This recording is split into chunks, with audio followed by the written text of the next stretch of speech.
ဟိဝေရဲ့ဖခင်ဖြစ်သူဦးဝင်းကဟိဝေနဲ့ဆိုဗီယက်စစ်တို့ရဲ့မင်္ဂလာဆောင်မဲ့ချိန်ကိုပြည်သက်တွေစီပြောကြား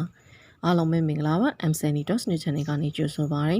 ။ဆိုဗီယက်စစ်ကမိဘတွေပေါ်အလွန်ကူးစိုက်တတ်သူဖြစ်ပြီးမိဘတွေရဲ့မွေးနေ့တွေမှာအမတ်တရားလက်ဆောင်တွေပေးလို့ရှိပါတယ်။ဥပမာအားဖြင့်ဖခင်ဖြစ်သူရဲ့မွေးနေ့မှာနေကမျက်မှန်နဲ့မိခင်ဖြစ်သူအတွက်အိတ်ကလေးတွေပေးခဲ့ပူပါတယ်။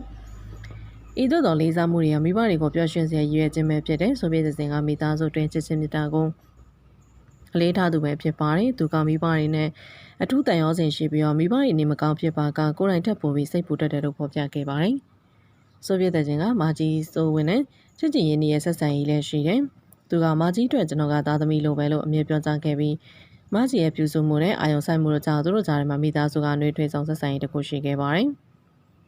ဆိုဗီယက်တပ်ကအသက်73နှစ်အရွယ်ကလေးကနုပညာလောကထဲကိုဝင်ရောက်ခဲ့သူဖြစ်ပြီး2019ခုနှစ်မှာမိုးညအိမ်မက်မျိုးရုပ်ရှင်စကားနဲ့အကယ်ဒမီဆုရရှိခဲ့ပါတယ်။သူကတရုတ်ဆောင်ခြင်းပြင်ဂီတပိုင်းမှာလည်းဝါသနာပါပြီးကျင့်သူရွေးမယ်ဆိုတဲ့တေးစီရီကိုထုတ်ဝေခဲ့2020ပြည့်နှစ်မှာဆုံးရှုံးမှုတွေရှိခဲ့တော့လဲဆိုဗီယက်တပ်က2021ခုနှစ်မှာမိသားစုနဲ့အတူအကောင့်ဘက်ကတွေးခေါ်ကရှေ့ဆက်လန်အစီအစဉ်နဲ့ရေးဆွဲခဲ့ပါတယ်။သူကမိသားစုတို့ပျော်ရွှင်မှုကိုအဓိကထားမိဘတွေကျန်းမာစွာနေထိုင်ရေးအတွက်စိတ်ပူပန်မှုတွေရှိကြောင်းဖော်ပြခဲ့တယ်။ဆိုဗီယက်တပ်ရဲ့မိသားစုဘဝကချစ်ချင်းမြတ်တာလေးစားမှုနဲ့ပျော်ရွှင်မှုနဲ့ပြည့်နေတဲ့အကိုတွေ့ရပါတယ်။သူရဲ့မိသားစုနဲ့ပတ်သက်တဲ့ခန်းစားချက်တွေကိုမီဒီယာတွေမှာမကြာခဏမျှဝေလေးရှိပြီးပရိသတ်တွေကိုမိသားစုတမှုကိုလေးထားရင်အားပေးလျက်ရှိပါတယ်။ဟိဝေကမြန်မာရုပ်ရှင်နဲ့ဗီဒီယိုလောကမှာတင်ရှားတရုပ်ဆောင်တအုပ်ဖြစ်ပြီးဇက်ကားများစွာမှာပါဝင်တရုပ်ဆောင်အမှုပညာရှင်တအုပ်ဖြစ်ပါတယ်။ဟိဝေရဲ့အမည်ရင်းကမောင်သူရကိုဖြစ်တဲ့1989ခုနှစ်မေလ12ရက်နေ့မှာရန်ကုန်မြို့မှာမွေးဖွားခဲ့ပါတယ်။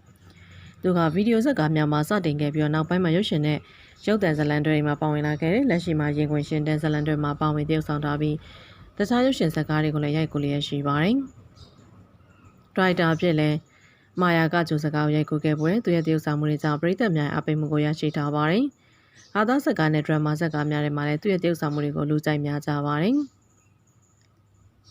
လက်ရှိမှာရင်ခွင်ရှင်တဲ့ဇာတ်လမ်းတွေကိုပရိသတ်တွေစောင့်မျှော်နေကြပြီးနောက်တဲ့ရုပ်ရှင်နဲ့ဒရိုက်တာဖြစ်လှုပ်ဆောင်စီစဉ်ထားတယ်။ဟိဝေကမြန်မာရုပ်ရှင်လောကရဲ့လူကြိုက်များမင်းသားတအုပ်ဖြစ်ပြီးသူရဲ့အမှုပညာလက်ရာတွေကိုပရိသတ်တွေဆက်လက်အားပေးလျက်ရှိပါတယ်။ဟိဝေနဲ့ဆိုဗီယက်တပ်ရဲ့အခြေရေးအကြောင်းကိုလူမှုကွန်ရက်မှာပရိသတ်များစွာကလည်းစိတ်ဝင်စားခဲ့ကြပါတယ်။2023ခုနှစ်အောက်တိုဘာလမှာဟိဝေနဲ့ဆိုဗီယက်တပ်တို့က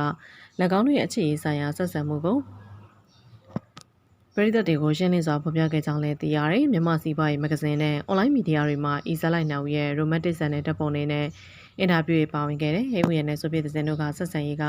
မိဘတွေရဲ့သဘောထားကြောင့်ကက်ခဲရှိခဲ့လို့သတင်းတွေမှာဖော်ပြခဲ့ပါတယ်။အထူးသဖြင့်လူမှုကွန်ရက်ပေါ်မှာအီဇက်ကောင်နောက်ရဲ့ဆက်ဆံရေးကိုအများသိအောင်ဖော်ပြကန့်သတ်မှုတွေရှိခဲ့ပါတယ်။အီဇက်ကောင်နောက်ရဲ့အခြေကပရိသတ်တွေရဲ့စိတ်ဝင်စားမှုကိုရရှိခဲ့ပြီးဟိဝေနဲ့ဆိုဗီယက်တပ်စတဲ့ hashtag တွေနဲ့ social media ပေါ်မှာကြော်ကြားခဲ့ပါတယ်။ထို့တော့မိသားစုဆိုင်ရာအကြောင်းပြချက်တွေကြောင့်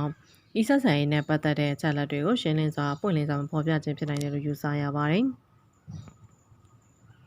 လက်တလုံးမှာတော့ဟိဝေနဲ့ဆိုဗီယက်တပ်တို့ရဲ့ဆက်ဆံရေးနဲ့ပတ်သက်တဲ့ຢာတွေမှာ2023ခုနှစ်ကဖော်ပြချက်တွေရဤဇက်ကောင်နောက်ကတရားဝင်ချစ်သူတွေဖြစ်ခဲ့လို့သိရပါတယ်။ဟိဝေနဲ့ဆိုဗီယက်တပ်မင်္ဂလာဆောင်မဲ့ချက်လက်တွေကိုလည်းရှာဖွေတွေ့ရှိရချက်တွေကိုလည်းပြည်သက်တွေတန်းကိုတင်ပြပါတယ်။ဟိဝေရဲ့ဖခင်ဝေကသားဖြစ်သူကိုဟိဝေနဲ့ဆိုဗီယက်တပ်တို့မင်္ဂလာဆောင်မဲ့ကြောင်းအတည်ပြုပြောကြားခဲ့တယ်။ဤသတင်းကလူမှုကွန်ရက်ပေါ်မှာအပြူသဘောနဲ့အပြက်သဘောတုံ့ပြန်မှုတွေရှိခဲ့တယ်။တချို့ကသဘောတူကြပြီးတချို့ကတော့ဆိုဗီယက်တပ်ရဲ့